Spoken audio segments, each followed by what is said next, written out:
when I got the job, I was so amazed to actually, I'm going to be in a movie, you know, rather than just auditioning, and never really thought about what's involved in doing a movie.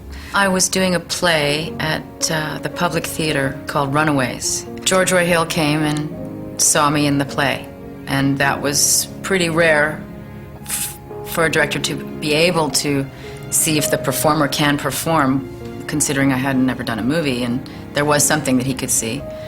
It was interesting to me, too, because down the road, after we'd had rehearsal time in Malibu, California, which to me, being a New York City kid, was really bizarre, and I met the French boy, Thelonious Bernard.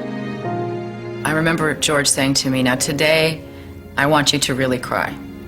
No more talking about it, no more almost, and we know you'll be crying in the scene when you do it. You're gonna do it." And I was like, I am?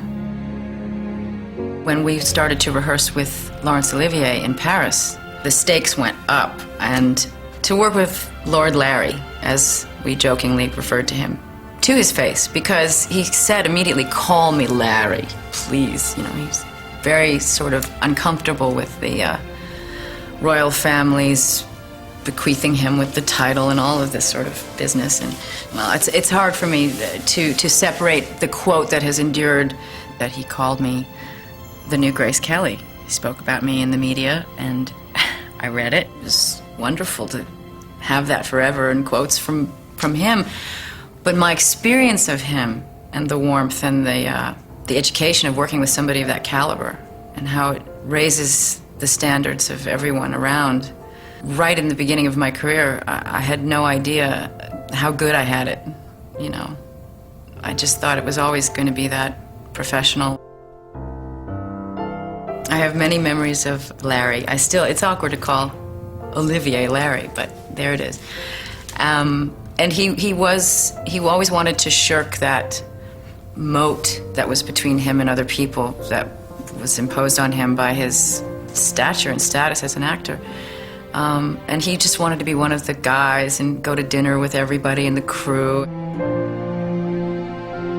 It was funny, he would tell off-color jokes about the royal family. And so I got to see many sides of him, and in hindsight, obviously, as soon as the film was finished shooting, I realized how generous he had been and how he could have chosen otherwise. Certainly it served him to be that way with me, but at the same time, it didn't have to go that well.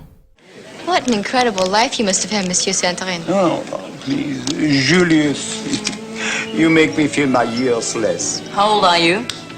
No longer young, Daniel, no longer young.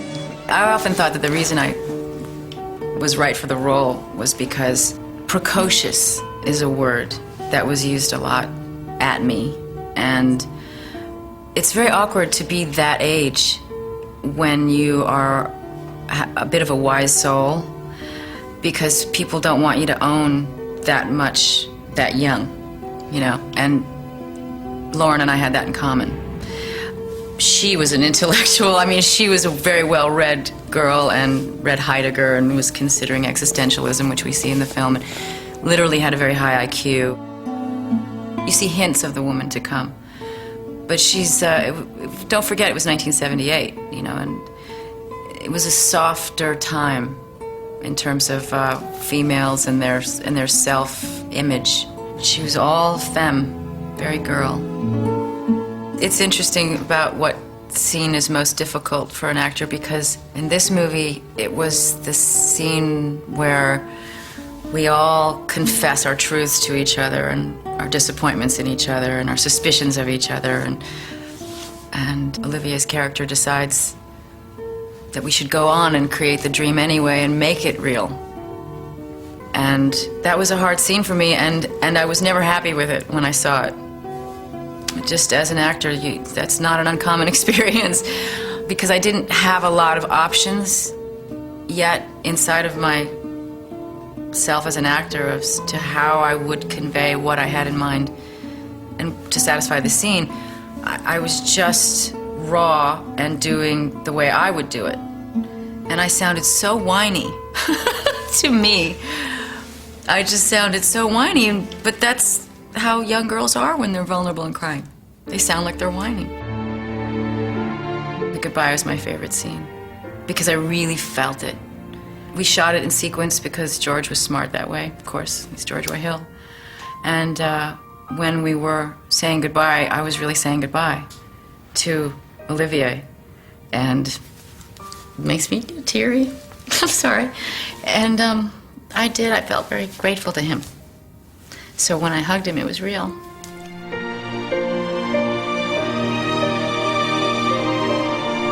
Since it was the first film I ever did, it's very close to my heart, especially because it was so good. And it was the turning point in my life that decided my fate, because it was a pleasant experience, and I learned I could do it. And it was kind of the end of my childhood in the sense that that was the beginning of my career, unwittingly, very unwittingly. I had no idea. But in hindsight, yeah, that's where the hairpin turn came, and the rest is history. I'm just pleased that the movie still touches people. When I went under the Bridge of Sighs, I think that was the summer that, wait a minute, Saturday Night Fever came out. So the wish I made was to kiss John Travolta when I went under the Bridge of Sighs. That's where we were at that time, you know? He was the bomb.